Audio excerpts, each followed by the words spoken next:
Nos quedan dos equipos nada más. Nos vamos a Andalucía con el equipo Roots of the Mediterranean del Instituto de Educación Secundaria Los Manantiales de Torremolinos, Málaga, que vienen a presentarnos su proyecto Roots of the Mediterranean. Un aplauso muy fuerte.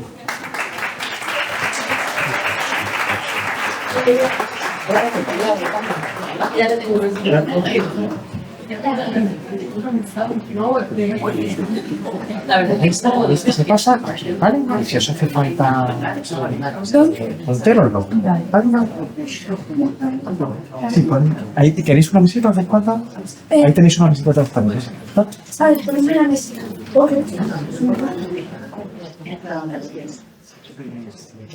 A ver, vamos a ver qué pasa.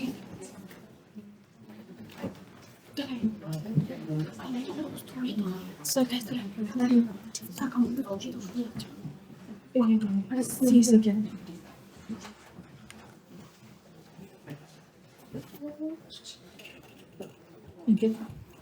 Hola, buenas tardes a todos y a todas. Somos Roots of the Mediterranean y venimos del IES Los Manantiales, Málaga, Torremolinos. Este es el índice en el que están los apartados que mis compañeras van a mencionar durante el proyecto. Y para iniciar nuestro proyecto me gustaría introducirlo con una pregunta y es: ¿cómo afectan las lluvias torrenciales a la vida en el litoral mediterráneo? Cuando solemos hablar de cambio climático, solemos hablar sobre consecuencias a futuro, pero ¿y si esas consecuencias no están tan lejanas a como solemos pensar? Y es que en estos últimos años, sucesos como la borrasca Leonardo 2026 o la Dana de 2024 parecen recordarnos que ya estamos viviendo el cambio climático. Para nuestro proyecto vamos a hablar sobre cómo afectan las lluvias torrenciales en las costas, en la biodiversidad, ecosistemas de nuestra provincia, Málaga.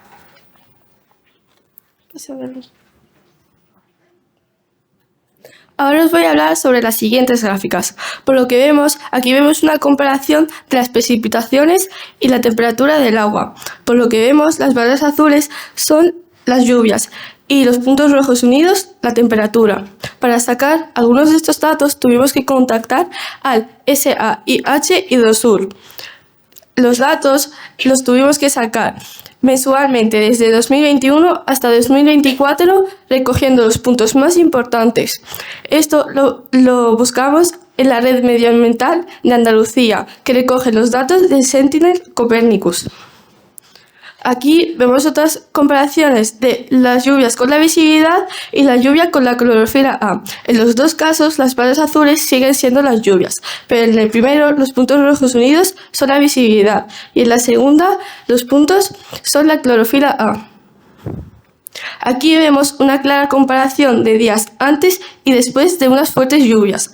Por lo que vemos en la primera imagen aparece que el agua está clara, sin ninguna mancha, pero en lo contrario, las siguientes dos tienen unas grandes manchas de sedimentos. Esto acaba arrastrando, esto lo arrastra el río. Esto se encuentra en Málaga, específicamente en el río Guadalhorce. Estas imágenes son recientes, específicamente de este año. Ahora voy a comenzar a hablar sobre los experimentos que hemos realizado. El disco de Secchi. El disco de Secchi es un aparato negro y blanco, el cual sumerges en el agua y así puedes comprobar la transparencia del agua. Nosotras hicimos nuestro propio disco de Secchi, lo cual lo podéis ver en la imagen, y fuimos durante un mes al mismo sitio a la misma hora para comprobar si los datos que habíamos visto anteriormente los podíamos comprobar también en la vida real. Otro de los experimentos que hicimos fue, cogimos un recipiente y vertimos mejillones vivos. En una parte del recipiente pusimos una linterna y en la otra parte un aparato para detectar la luz. Luego echamos 3 cucharadas de levadura y íbamos midiendo cómo cada minuto los mejillones limpiaban y filtraban el agua a una velocidad impresionante. Los pasos que seguimos para realizar este experimento. En el primer intento, el palo de oxígeno no llegó bien al fondo y los mejillones murieron. Luego, en el segundo intento, los mejillones sobrevivieron y el experimento salió bien. Luego hicimos un control en el cual realizamos exactamente lo mismo, quitando los mejillones para ver cómo reaccionaban cuando no estaban. Aquí se puede ver gráficamente cómo los mejillones iban limpiando el agua cada minuto a una velocidad muy fuerte. Bueno, a continuación yo os voy a hablar de otro experimento que hemos hecho, que consistió en medir la absorción del agua en 3 maceteros diferentes. La cantidad de agua es la misma y el tipo de suelo también es el mismo. Lo único que varía es si hay vegetación o no la hay. Como podemos ver, en el macetero con vegetación el agua se absorbió bastante rápido y el agua restante salió bastante limpia. Luego, del macetero con hojarasca, el agua salió bastante más sucia, lo vemos en la imagen, pero también se absorbió bastante rápido. Y por último, en el tercer macetero, el que no tenía nada, simplemente tierra, vemos que el agua ni siquiera se infiltró, sino que se quedó en la superficie. Hemos hecho otra variación de este experimento que consistió en inclinar los maceteros y echar el agua rápidamente, ya que así podemos simular las lluvias torrenciales. A continuación, hemos colocado el agua resultante en 3 tubos de ensayo, que los tenemos aquí para poder comparar visualmente los resultados obtenidos. Aquí tenemos el tubo de ensayo del macetero con vegetación, que como vemos está bastante transparente, el agua está bastante limpia. Luego vemos el segundo tubo de ensayo, que es el que está en medio, que como vemos los resultados son también bastante similares al del macetero con vegetación. Por último, vemos el tercer tubo de ensayo, que es del macetero sin vegetación, que se nota bastante que está bastante más sucio o menos transparente. Las conclusiones. ¿Qué hemos aprendido de nuestro estudio? Bueno, una de las cosas que hemos aprendido es que las lluvias torrenciales causan numerosos desequilibrios en nuestras costas, en nuestros ecosistemas marinos. Por ejemplo, tal como vimos en las gráficas o en el experimento del disco de Secchi, empeoran la transparencia del agua, causan aumentos masivos de microorganismos, esto lleva a una eutrofización y, por ejemplo, también alteran la temperatura del agua. Todo esto causa estrés en especies marinas como lo son, por ejemplo, la posidonia, que son fundamentales para la vida en el mar Mediterráneo. Otra cosa que hemos aprendido, por ejemplo, del experimento del que yo os hablé, de la absorción del agua, es lo importante que es la vegetación a la hora de frenar riadas, reducir los sedimentos que llegan al mar y reducir la erosión del suelo. Otra cosa que aprendimos es con el experimento de los mejillones lo importantes que son a la hora de filtrar el agua.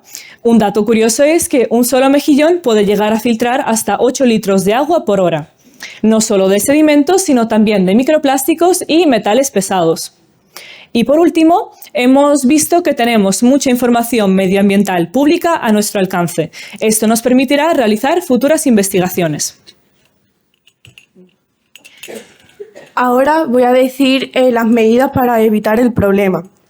Lo primero de todo es que tenemos que crear más infraestructuras verdes o sistemas urbanos de drenaje sostenible, ya que así se puede filtrar el agua y no acumularse. También tenemos que cuidar la contaminación del agua, controlando los vertidos de las industrias y utilizando menos fertilizante y pesticida en la agricultura. También tenemos que cuidar los ecosistemas, humedales, ríos y bosques, ya que estos actúan como filtros naturales. Y como nosotros hemos comprobado en el experimento de los mejillones, ya que estos filtran bastante bien el agua, en algunos puntos se podrían poner bateas de mejillones y así nos ayudarían a mantener el agua bastante más limpia y también nos daría beneficios económicos. También hay que proteger la vegetación de bosques y plantas para que pueda absorber el agua de la lluvia y así reducir con la que el agua corre por el suelo. Para ello, en este curso, en el huerto de nuestro centro, hemos plantado plantones de algarrobas y lo hemos hecho reforestando los árboles que se han caído con los fuertes vientos de las tormentas de este curso. Ahora mis compañeras os van a dar unas muestras de los plantones de algarroba y harina de algarroba, que así demuestra que cuidando la naturaleza también nos puede dar beneficios económicos y otras cosas.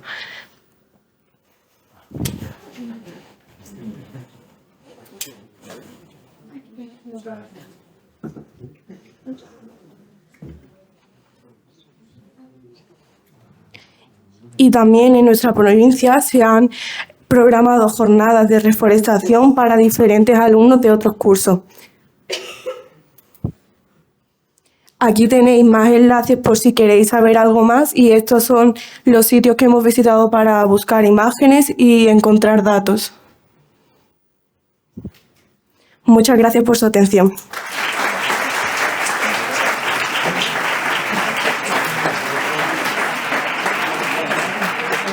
Quiero recordar a los equipos que no se pueden regalar cosas al jurado. ¿No?